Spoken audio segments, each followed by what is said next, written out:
Sombras da Mansão, uma noite de terror. Eu tinha ouvido falar das histórias assombrosas que rondavam aquela antiga mansão no alto da colina.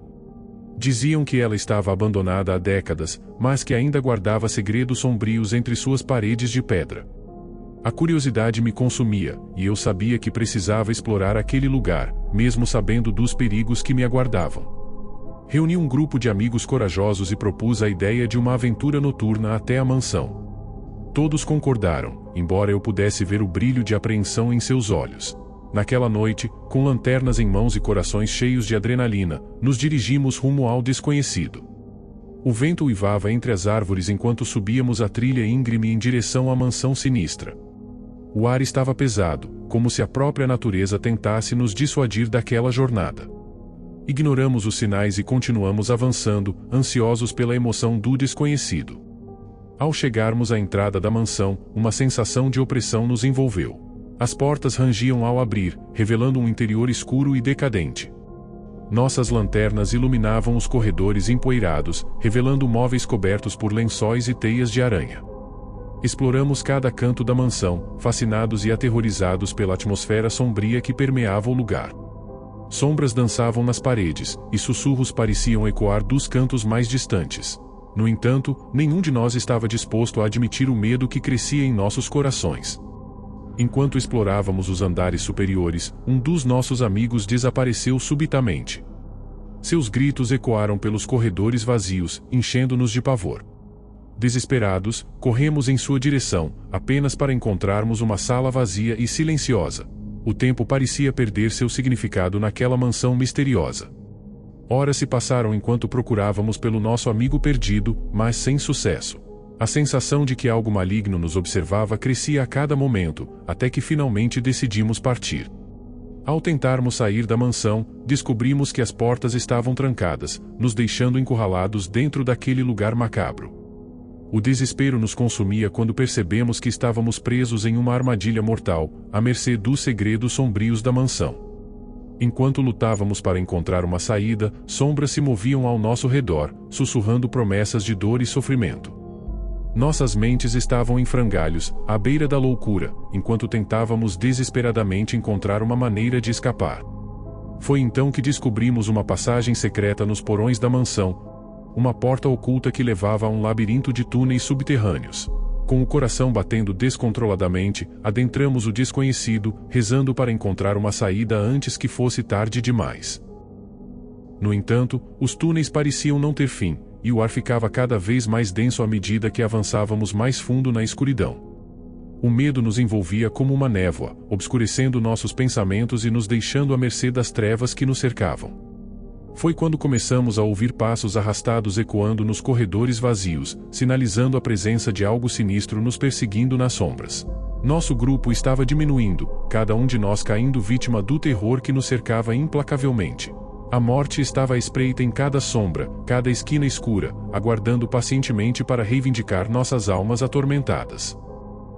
Desesperados, clamamos por misericórdia em meio à escuridão sufocante, mas nossos pedidos caíram em ouvidos surdos. No final, só restava eu, preso naquele labirinto de pesadelos, lutando contra o inevitável destino que me aguardava nas profundezas da mansão amaldiçoada.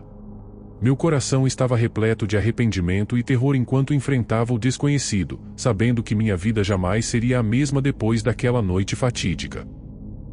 Enquanto eu me arrastava pelos túneis sombrios da mansão, sentindo meu corpo fraco e minha mente atormentada pelo medo, algo extraordinário aconteceu.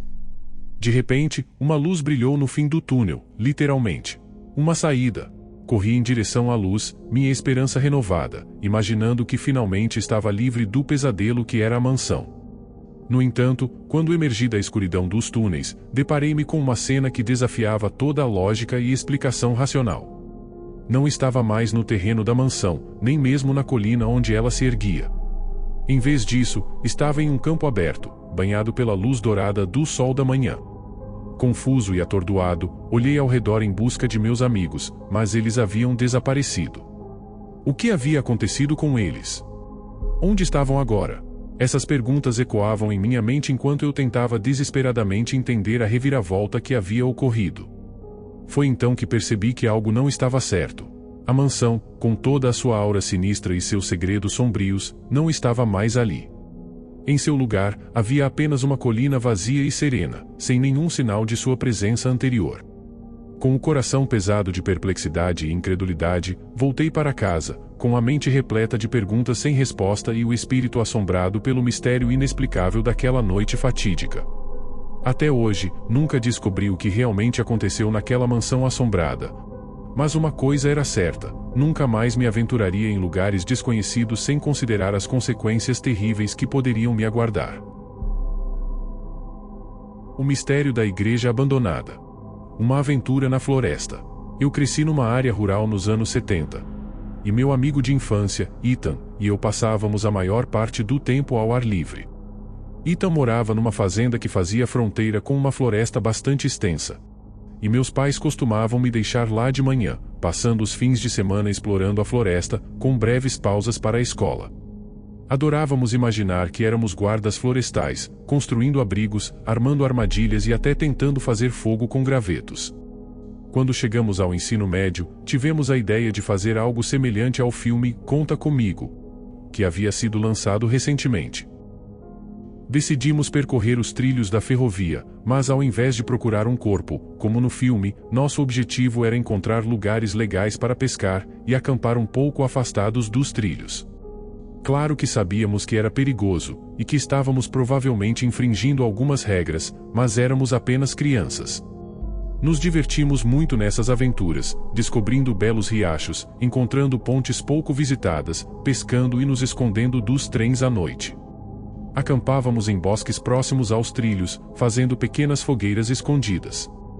Nunca aconteceu nada de ruim, e para nós, era uma experiência perfeita. Ficamos tão encantados que repetimos várias vezes. Depois do ensino médio, cada um seguiu seu próprio caminho, mas sempre mantivemos contato e ocasionalmente nos encontrávamos. Um verão, nos anos 90, estávamos ambos na cidade por cerca de uma semana. Durante o dia, fazíamos atividades com a família, e à noite, íamos a bares ou nos sentávamos ao redor de uma fogueira no quintal de Ethan, relembrando os velhos tempos. Uma noite, começamos a falar sobre nossas aventuras, Conta Comigo, envoltos em nostalgia e cerveja. Decidimos tirar um dia para percorrer os trilhos, acampar uma noite e depois voltar para casa a pé. No dia seguinte, partimos pela manhã, pedindo para minha esposa nos deixar no nosso antigo ponto de partida. Ela achou loucura, mas aceitou. Antes de começar, Ethan sugeriu irmos na direção oposta para sermos mais aventureiros. Conhecíamos bem a região e tínhamos um mapa, então decidimos arriscar. O dia foi agradável, um pouco melancólico, mas no bom sentido. Encontramos uma ponte, sentamos na beira, fumamos um pouco e seguimos em frente. Embora não tivéssemos equipamento de pesca, trouxemos alguns alimentos enlatados. Antes de escurecer, escolhemos um local para acampar, uma área densamente arborizada ao lado dos trilhos, que parecia um túnel de árvores. Decidimos fazer um pequeno reconhecimento do perímetro antes de montar nossas redes para dormir, algo que costumávamos fazer antigamente. Caminhamos um pouco pela mata e subimos uma pequena ladeira, pensando que se não víssemos nada do topo, não teríamos problemas. Mas, ao chegarmos lá, avistamos uma construção antiga, quase coberta pela vegetação. Pensamos que fosse um barracão de açúcar, mas ao nos aproximarmos, percebemos que era uma igreja antiga, abandonada há anos. Decidimos não nos aproximar muito, mas verificamos o interior rapidamente, vendo fileiras de bancos e uma plataforma para o pastor. Não encontramos nenhuma pessoa e decidimos nos afastar. De volta ao local de acampamento, nos sentimos um pouco desconfortáveis com a visão da igreja no meio da floresta, mas atribuímos isso ao cenário incomum. Enquanto conversávamos e nos preparávamos para dormir, começamos a ouvir um som vindo da direção da igreja. Era como se pessoas estivessem cantando. Saímos de nossas redes e nos agachamos, tentando ouvir mais. O canto continuou por alguns minutos, mas não conseguimos entender as palavras. Decidimos investigar e subimos a colina para espiar. Vimos uma luz tremeluzindo, indicando que vinha de dentro da igreja. Ficamos observando por um tempo, mas quando a música parou, decidimos voltar para o acampamento. Mais tarde, enquanto estávamos deitados em nossas redes, ouvimos uma voz masculina cantando dentro da igreja, uma voz tão imponente que nos assustou. Era como se fosse um pastor antigo, porém falando em outro idioma. Logo, várias vozes se juntaram em um lamento contínuo, que se tornou mais alto e perturbador. Decidimos sair dali imediatamente, correndo pelos trilhos até alcançarmos uma estrada e ligarmos para minha esposa para nos buscar. Muitos acharam que eram apenas crianças brincando, mas aquelas vozes e aquele cenário não pareciam coisa de criança. Não temos certeza do que encontramos naquela igreja abandonada, mas foi a experiência mais assustadora que já tive na floresta. Encontro perigoso, uma história de sobrevivência. Eu residia na Virgínia e a única razão pela qual tenho certeza de que ele não me matou, foi porque menti e disse a ele que meu chefe estava ciente da minha localização precisa, quando na realidade meu chefe não teria percebido que eu estava desaparecida por 24 horas. 2 anos atrás, eu trabalhava para uma empresa como uma profissional que fazia medições em residências, algo que a maioria das pessoas desconhece. Basicamente, com um iPad em mãos, eu ia até as casas das pessoas para desenhar os layouts e medir os cômodos para projetos de carpete ou piso de madeira. Qualquer pessoa poderia solicitar esse serviço. Naquela época, com 25 anos, eu era uma das poucas mulheres nesse ramo. Na verdade, eu era muito competente no meu trabalho, então eles me davam muitas tarefas, e eu trabalhava geralmente em 10 a 14 casas por dia, percorrendo diversas cidades. Essa era a última casa do meu expediente, localizada no meio do nada, e eu estava exausta quando cheguei lá. Fiquei extremamente irritada porque o cliente não estava em casa e estava atrasado para o compromisso. 10 minutos depois, ele apareceu ao lado do meu carro. Era um homem de meia idade, careca, vestindo um traje de escritório padrão, com gravata e tudo mais. Ele parecia um pouco estranho, mas se desculpou e me permitiu entrar em sua casa. Ao entrar, percebi que a casa estava impecavelmente limpa e organizada, com poucos móveis e um cheiro de produtos de limpeza. A princípio, isso não me pareceu estranho. Havia 2 gatos descansando na sala de estar. Ele começou a agir de forma estranha quando me direcionei ao primeiro quarto, dizendo: "Nossos gatos adoram você, não costumam gostar de estranhos, mas, na verdade, os gatos mal se mexeram ou se aproximaram de mim o tempo todo." Eu apenas assenti com a cabeça e sorri enquanto começava a trabalhar nas medições do quarto principal com meu iPad. Ele começou a fazer perguntas sobre os aparelhos eletrônicos que eu estava usando, mencionando que eles rastreavam minha localização. Isso me deixou em alerta imediato. Menti, dizendo que meu chefe sabia exatamente onde eu estava a qualquer momento, graças à tecnologia que nos permitia manter o ritmo dos trabalhos. Ele concordou, mas me alertou para não tocar na arma que estava na mesinha de cabeceira. Dizendo isso de uma maneira descontraída, o que me causou um arrepio na espinha. Quando levantei os olhos do iPad, vi a arma lá. Ele me guiou até o segundo quarto e repetiu o aviso sobre a arma na mesinha de cabeceira. Pode ter sido apenas minha ansiedade em relação às armas, mas a tensão entre nós era inegável naquele momento. Havia apenas 2 quartos no escopo do trabalho, então rapidamente encontrei-me na cozinha, descrevendo os próximos passos. Ele me interrompeu, pedindo para medir as escadas do porão, pois ele esquecera de incluí-las na lista e pensava em colocar carpete lá no futuro. Meu coração apertou, mas meu treinamento em atendimento ao cliente não me permitia dizer não. Ele me levou até a porta do porão. Para minha surpresa, as escadas levavam a um porão inacabado, sem indícios de que ele planejava fazer algo comigo lá embaixo. Entretanto, para medir com precisão, eu precisava descer. Enquanto eu estava no porão, ele bloqueou a porta, sorrindo, e mencionou novamente se meu chefe sabia ou não onde eu estava. Eu rapidamente confirmei que sim.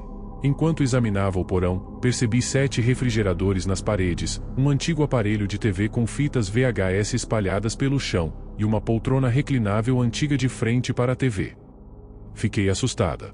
Quando comecei a subir as escadas, tudo o que podia ouvir eram meus batimentos cardíacos. Ele ainda bloqueava a porta, sem sorrir desta vez. No 5º degrau do topo, ele hesitou, o que me fez hesitar também. Ele mencionou algo sobre cortar a atenção com uma faca, e finalmente, após alguns segundos angustiantes, ele se afastou. Saí pela porta da frente sem dizer uma palavra. Ele me deteve novamente, oferecendo petiscos para seus gatos. Eu rapidamente os dei, agradeci e saí correndo da casa. Assim que deixei a garagem, tive um ataque de pânico intenso e chorei. Tentei ligar para meu chefe, mas estava em uma área sem sinal. A verdade é que ele não teria percebido meu desaparecimento por pelo menos 24 horas, quando não cumprisse a rota do meu dia seguinte. Eu poderia estar morta há muito tempo. Sofri de estresse pós-traumático após essa experiência e não consegui dormir por uma semana. Apesar do medo, continuei trabalhando, sem opção. Infelizmente, até hoje, não consigo lembrar o endereço dessa casa. Perseguição na estrada da escuridão. Naquela noite, há cerca de 7 anos, quando eu tinha 22 anos, eu estava voltando para a casa dos meus pais. Apesar da chuva torrencial que caía, eu tinha que enfrentar a estrada para retornar ao meu primeiro apartamento. Era uma rotina dominical, onde além de visitar a família, eu aproveitava para lavar roupa e desfrutar do jantar de domingo. Eu era jovem e um tanto ingênua, mas determinada a me estabelecer em minha nova vida fora da tranquila cidade ferroviária onde cresci. A tempestade de verão havia transformado a estrada em um desafio, especialmente a estrada de serviço que eu tinha que percorrer para chegar à rodovia. Naquele trecho, havia uma pedreira que sempre me dava arrepios. Não sei bem o motivo, mas sempre senti um pressentimento sombrio ao passar por lá. Naquela noite, enquanto dirigia, me deparei com uma situação que me deixou profundamente assustada. A visibilidade era baixa e as luzes alaranjadas dos caminhões na pedreira tornavam tudo ainda mais sinistro. De repente, vi um caminhão de carga parado no estacionamento da pedreira, com sua cabine vermelha se destacando na escuridão. Quando me aproximei, o motorista saiu repentinamente, quase causando uma colisão. Eu freiei bruscamente, tentando evitar o acidente, mas ele seguiu em frente, sem prestar atenção em mim. Durante os próximos quilômetros, ele continuou na minha frente, agindo de forma estranha. Trocava de faixa sem motivo aparente, acelerava e freava repentinamente, e até começou a buzinar insistentemente. Eu estava perplexa e nervosa, tentando manter a distância dele enquanto dirigia pela estrada encharcada. Quando finalmente consegui despistá-lo e alcançar a rodovia, pensei que o pior havia passado. No entanto, minha paz durou pouco. Outro caminhão começou a me seguir, forçando-me a mudar de faixa repetidamente. A sensação de perseguição e o medo cresceram dentro de mim, enquanto eu lutava para manter o controle do carro na estrada molhada. Decidi confrontar o motorista e comecei a tirar fotos dele com o meu celular. Mas minhas tentativas foram em vão, pois as imagens saíram escuras e borradas devido à chuva e aos flashes. A frustração e o medo me dominavam, enquanto eu tentava desesperadamente encontrar uma saída daquela situação angustiante. Finalmente, decidi parar no acostamento e esperar pelo caminhão, determinada a registrar sua placa e denunciá-lo às autoridades. Mas quando percebi uma sombra se movendo em direção ao meu carro, entre os faróis dos caminhões que passavam, um arrepio percorreu minha espinha. Sem hesitar, voltei para a estrada e dirigi o mais rápido possível para casa, deixando para trás o terror que havia experimentado naquela noite fatídica. Ao chegar em casa, meu coração ainda batia descontroladamente e minhas mãos tremiam. Eu sabia que precisava relatar o ocorrido às autoridades, mas uma sensação de paranoia me assolava. Seria seguro fazer isso? Quem eram aqueles motoristas e por que estavam me seguindo? Decidi esperar até a manhã seguinte para tomar uma decisão. Enquanto tentava acalmar meus nervos, repassei mentalmente os eventos daquela noite. A chuva lá fora batia suavemente na janela, mas dentro de mim, uma tempestade de incertezas rugia. Na manhã seguinte, ainda atormentada pelas lembranças da perseguição, decidi ligar para a polícia. Ao relatar o incidente, fui informada de algo que me deixou ainda mais perplexa. Não havia registro de nenhum caminhão ou veículo com as características que descrevi na rodovia naquela noite. O policial que me atendeu tentou me tranquilizar, sugerindo que talvez fossem apenas motoristas imprudentes ou que eu tivesse imaginado tudo devido ao estresse. Mas eu sabia o que tinha vivido, e aquelas palavras não foram suficientes para acalmar minha mente inquieta. Passaram-se semanas desde o incidente, e apesar dos esforços das autoridades, nenhuma pista foi encontrada sobre os misteriosos motoristas. Eu me sentia cada vez mais isolada e paranoica, com medo de sair de casa e sempre olhando por cima do ombro. Então, uma tarde, enquanto estava no mercado, senti uma presença familiar atrás de mim. Quando virei para olhar, vi o reflexo de uma cabine vermelha através do vidro. Meu coração parou por um momento, antes que eu percebesse que era apenas um caminhão de entrega estacionado do lado de fora. Mas a sensação de que estava sendo observada não me deixava. À noite, os sons da estrada pareciam mais altos do que nunca, e a chuva incessante batia contra as janelas como um lembrete constante daquela noite fatídica.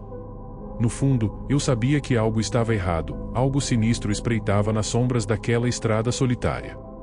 E enquanto tentava encontrar uma explicação racional para o que aconteceu, uma voz sussurrava em minha mente, ecoando a verdade que eu temia admitir: talvez eu nunca estivesse sozinha naquela estrada escura. Sombras na Floresta, uma história de medo e mistério. Esta é uma narrativa verídica que me intriga profundamente pelo que aconteceu. Tentarei resumir os eventos sem omitir detalhes cruciais. Cresci nas profundezas das montanhas do condado de Shoshone, a 1 hora de distância de qualquer supermercado. Para mim, a natureza selvagem é tanto minha paz quanto meu lar. No entanto, essas florestas são sinistras, e eu nunca deveria ter me mudado para Washington. O tio de minha esposa, João, comprou terras ao norte de Spokane, em Washington, com um amigo da família chamado Caio. Eles conseguiram um desconto considerável devido à poluição do solo causada por uma fundição de alumínio nas proximidades, o que tornava a água subterrânea imprópria para uso. Dividiram a propriedade em 2 lotes, cada um com um trailer para morar. João começou a ficar cada vez mais paranoico, alegando que estava sendo perseguido e observado entre as árvores. Cerca de 3 meses após se instalarem, um homem vagando pela floresta interagiu com João e o atacou, quebrando-lhe a mandíbula. O agressor, ao ser preso, afirmou que estava dominado pelo desejo de ver se conseguiria matá-lo com um único soco. 2 meses depois, João foi assassinado enquanto dormia no sofá de seu trailer. Caio, ao descobrir o corpo, correu para longe e chamou a polícia. O assassino, um rapaz de 19 anos, foi rapidamente capturado. Alegou que só queria a bicicleta de João e o espancou até a morte com uma ferramenta elétrica. Caio, sempre apavorado por estar sozinho na propriedade, acabou se mudando para a casa de um parente. 8 meses depois, sem ter para onde ir, ele nos convenceu, minha esposa grávida e eu, a morar com ele. A propriedade estava coberta por corvos, o que nos deixou inquietos. Na primeira noite, mal consegui dormir, fixando meu olhar na floresta, tentando entender meu medo intenso. A atmosfera era opressiva, e eu presumia que fosse devido à morte de João ali. Sentíamos uma sensação constante de sermos observados, especialmente após o anoitecer. No entanto, as coisas se acalmaram por um tempo, até que Caio começou a passar mal, vomitando e tonto o tempo todo. No dia do aniversário da morte de João, Caio correu de seu trailer gritando de agonia, colidindo com uma árvore e falecendo logo depois. Nosso medo só aumentava, e não encontrávamos explicação para o que estava acontecendo. Certa noite, ao buscar água fresca, encontramos esquilos mutilados dentro do tambor de água. As noites se tornaram ainda piores, cheias de sombras e uma sensação de inquietação e medo constante. Em uma noite particularmente assustadora, enquanto dirigíamos pela estrada de terra, uma densa neblina envolveu os pinheiros. Avistamos um gato laranja de olhos intensos, sentado em um tronco, e sentimos uma presença sinistra. De repente, uma voz ecoou pela floresta, pedindo ajuda, mas algo não parecia certo. Enquanto minha esposa, impulsionada por uma compaixão instintiva, avançava em direção à escuridão impenetrável da floresta, meus instintos de sobrevivência disparavam como alarmes estridentes em minha mente. Segurei firmemente seu braço, resistindo à força invisível que parecia arrastá-la para dentro do desconhecido. A voz que ecoava na floresta, sibilante e carregada de um mal indescritível, parecia dançar ao redor de nós, provocando nossos sentidos e ameaçando nossa sanidade. Era como se as sombras da noite tivessem adquirido vida própria, conspirando para nos arrastar para seu reino de escuridão e desespero. Com um nó apertado no estômago, trocamos olhares cheios de temor e compreensão mútua. Sem dizer uma palavra, concordamos silenciosamente que não deveríamos desafiar as forças sombrias que habitavam aquelas profundezas sinistras. Em um gesto de fuga desesperada, reunimos nossos pertences e fugimos daquele lugar amaldiçoado, deixando para trás os segredos insondáveis e os horrores ocultos da floresta. No amanhecer do dia seguinte, partimos da propriedade, determinados a nunca mais olhar para trás e a nunca mais permitir que o toque do mal contaminasse nossas vidas novamente. No final, após deixarem a propriedade assombrada para sempre, o casal se muda para uma nova cidade, ansioso por deixar para trás os traumas e mistérios daquela floresta sombria. Com o nascimento de seu filho, eles encontram uma nova fonte de esperança e renovação em suas vidas. Anos se passam, e eles construem uma existência tranquila e feliz longe daquela região amaldiçoada. No entanto, os eventos perturbadores que testemunharam na floresta nunca os abandonam completamente. Um dia, ao folhear um jornal local, o narrador se depara com uma manchete intrigante: mistérios sem solução na floresta de Shoshone. Intrigado, ele lê a matéria e descobre que outras pessoas que se aventuraram na mesma floresta também relataram encontros sobrenaturais e experiências inexplicáveis. Apesar de terem deixado para trás aquela propriedade assombrada, o casal percebe que as forças sinistras que habitavam a floresta continuam a influenciar e assombrar aqueles que se aventuram por lá. Eles se abraçam, gratos por terem escapado daquele lugar sombrio, mas sabem que a memória daqueles eventos nunca os deixará completamente em paz.